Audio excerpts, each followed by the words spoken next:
বন্ধুরা, তোমরা সবাই কেমন আছো? আশা করি তোমরা খুব খুব ভালো আছো। আমি ভালো আছি। তো আজকে একটা নতুন রেসিপি নিয়ে চলেছি তোমাদের সঙ্গে শেয়ার করতে। আর আজকে করব এই যে পাঙাশ মাছের ঝাল, একবারে সর্ষে বাটা দিয়ে শুধু পাঙাশ মাছের ঝাল করব। তো কালকে করেছিলাম আদা রসুন পেঁয়াজ দিয়ে, আর আজকে ভাবছি এই যে আদা দিয়ে আর সর্ষে বাটা দিয়ে পাঙাশ মাছের ঝাল করব। তো চলো কিভাবে করি সেটাই তোমাদের সঙ্গে শেয়ার করার। তো প্রথমে দেখো এই যে পাঙাশ মাছগুলো তো নুন মাখিয়ে দিলাম, মাখিয়ে দিয়ে আর এদিকে কড়াটায় তেল দিয়ে দিয়েছি। তেলটা গরম হতেই এই যে মাছগুলো ছেড়ে দিচ্ছি। মাছগুলো আগে ভেজে নিই, ভেজে নিয়ে তারপরে রান্নাটা শুরু করব, ঠিক আছে?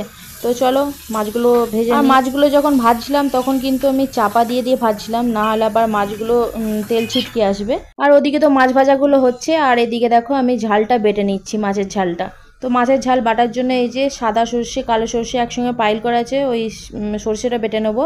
আর তার সঙ্গে আদা আর টমেটোটা বেটে নেবো। আর এইটায় কিন্তু আমি পোস্ত আর দুটো কাজু দেবো, ঠিক আছে? আরও টেস্টি টেস্টি খেতে হবে, সেই জন্য আর কি পোস্ত আর কাজুটা দেবো।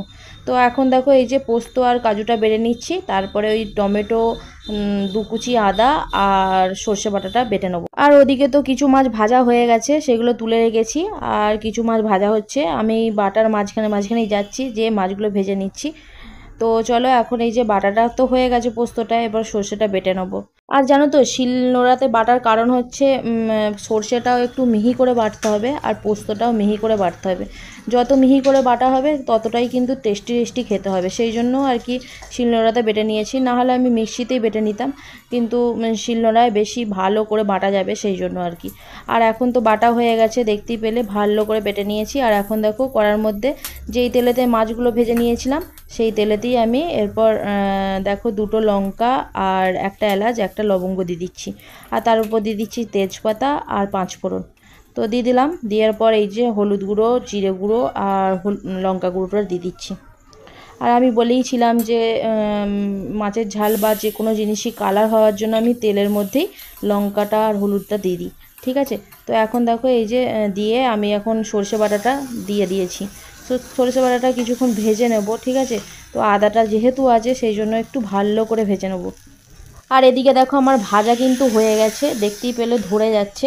তো এর ওপর সেই জন্য আমি জলটা দিয়ে দিচ্ছি। জলটা কিন্তু যতটা লাগবে ততটাই দিতে হবে, ঠিক আছে?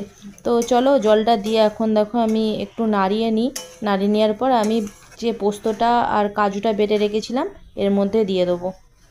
আর এরপর দেবো স্বাদ মতো নুন, মানে যতটা লাগবে ততটাই দেবো। তো নুনটা দিয়ে দিচ্ছি। আর এরপর দেবো কাশ্মীরি লঙ্কা। তো ব্যাস এই হচ্ছে ঝালের জন্য যেটুকু মশলা লাগবে সেটুকু আমার তো দেওয়া হয়ে গেল। এরপর জলটা ফুটে গেলেই আমি আস্তে আস্তে ভেজে রাখা মাছগুলো এর মধ্যে দিয়ে দেবো, ঠিক আছে? তো নবটা আমি হাই ভোল্টেজে এখন দিয়ে দেবো। আর এদিকে দেখো আমার মাছের ঝালটা তো ফুটে গেছে, এরপর ভেজে রাখা মাছগুলো এর মধ্যে দিয়ে দিচ্ছি। আর মাছের ঝালটা করার জন্য কিন্তু বেশিক্ষণ আমি মাছের ঝালটা ফোটাবো না, তার কারণ পোস্তটা দিয়েছি যেহেতু।